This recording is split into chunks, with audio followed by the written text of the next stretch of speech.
माहिती तंत्रज्ञानाच्या युगात संपर्काची प्रचंड साधनं उपलब्ध असली तरी चोरी, दरोडा, लहान मुलं हरवणं, महिलांची छेडछाड, वाहन चोरी, शेतीमालाची चोरी, अपघात या घटना घडत आहेत। शासनाने याला निर्बंध घालणारे आणि नागरिकांना सुरक्षितता देणारे ग्रामसुरक्षा यंत्रणा उपक्रम राबवत आहेत। नागरिक आणि लोकप्रतिनिधींनी यामध्ये आपला सहभाग नोंदवावा असं आवाहन ग्रामसुरक्षा यंत्रणेचे संचालक डी.के. कोरडे यांनी केलं।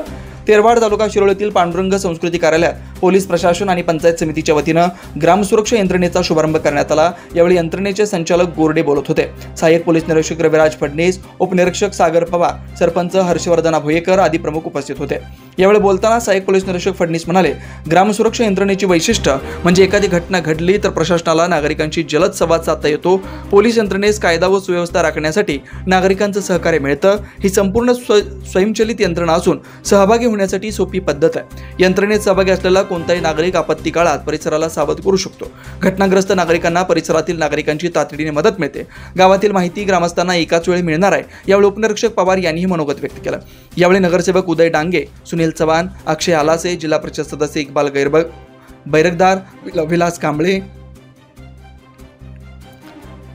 कांबळे, हेरवाडच्या सरपंच रेखा जाधव, माजी सरपंच सुरगोंड पाटील, संजय अनुसे, शाबगोंड पाटील, लक्ष्मण चौगुले, प्रभाकर बंडगर यांच्यासह कुरुंदवाड पोलीस ठाण्याच्या कार्यक्षेत्रातील पोलीस पाटील, तंटामुक्त अध्यक्ष, माजी जिल्हा परिषद सदस्य, आजी माजी सरपंच, ग्रामपंचायत सदस्य, माजी नगरसेवक आदी उपस्थित होते।